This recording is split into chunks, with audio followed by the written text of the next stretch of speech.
Good morning, boys and girls. Today, our lesson is going to be over the life cycle of a frog. Now, before we dive into our lesson today, we need to know the important vocabulary associated with the life cycle of a frog. Now, before we do that, I want to give you guys our objective and our TEK. Our TEK is coming from 3.10c, and it states to investigate and compare how animals and plants undergo a series of orderly changes in their diverse life cycles, such as a tomato plant, frog, and a ladybug. Now, our objective is students will name in order the stages of a frog's life cycle. Now, before we can talk about the life cycle of a frog, we need to know the important vocabulary associated with it. Now, our vocabulary word is going to be life cycle, and life cycle means sequential stages of growth and development that an organism goes through in its lifetime. Now, before we begin, we need to get what? Organized. Exactly right. We need to get organized.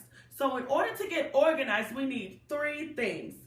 We need an introduction, a body, and a conclusion. Again, we need an introduction, we need a body, and we need a conclusion. Now, okay, so what we're going to do first, we're going to draw our two lines. There's line number 1, and there's line number 2. Now, the first line is our introduction, the middle part is our body, and the bottom is going to be our conclusion. Now, with the introduction is a description. It's a description of who, which is the subject, and what about, okay? So our subject is going to be life cycle.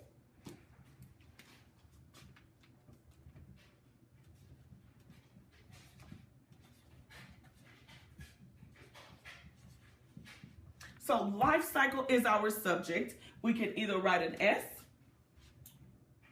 and we have our equal signs. And what it's about, it's going to be the life cycle of a what? A frog. So we will write frog here.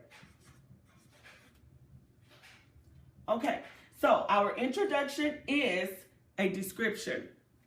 Now when we move to our body, we need to draw a picture, label the parts, and tell the function of the parts. So I'm going to do that again. We draw a picture, label the parts, and tell the functions of the parts.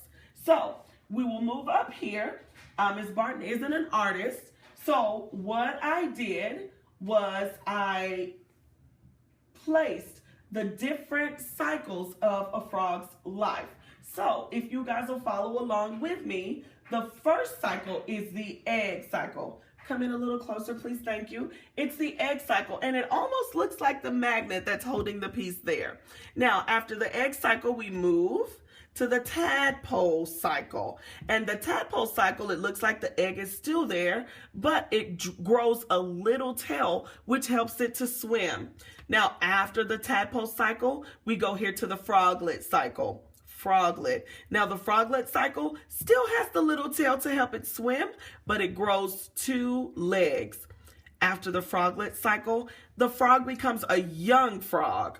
So it has 4 legs, but it still has the little tail. After the young frog cycle, the final cycle is the adult frog cycle.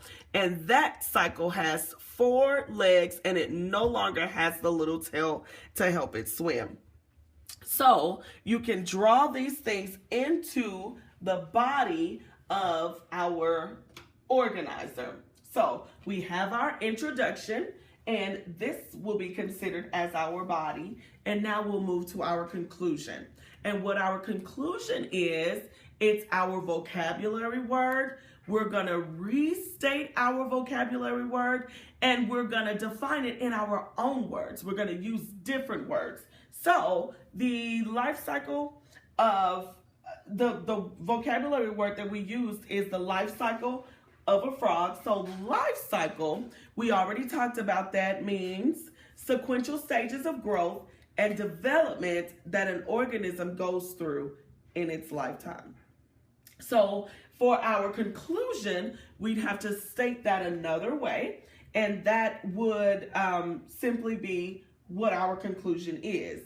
Now, as far as something else we need to understand besides the vocabulary associated with it, we need to understand the 5 stages of the life cycle of a frog, which is a part of our body. And I wanted to let you guys know as well that in the introduction, it gives you the vocabulary word. It tells you the subject. Our subject is our life cycle. And our description is the what about. And what our subject is about is the frog. So it's the life cycle of a frog. Now, we draw our pictures.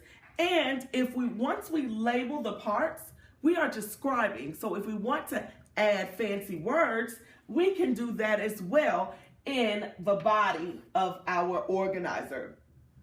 Now, so we've got our introduction, we've gotten our body, we've gotten our conclusion, and we're going to move on to our final assignment. So I hope you guys learned something. And if you have any questions, don't hesitate to raise your hands. And that's it.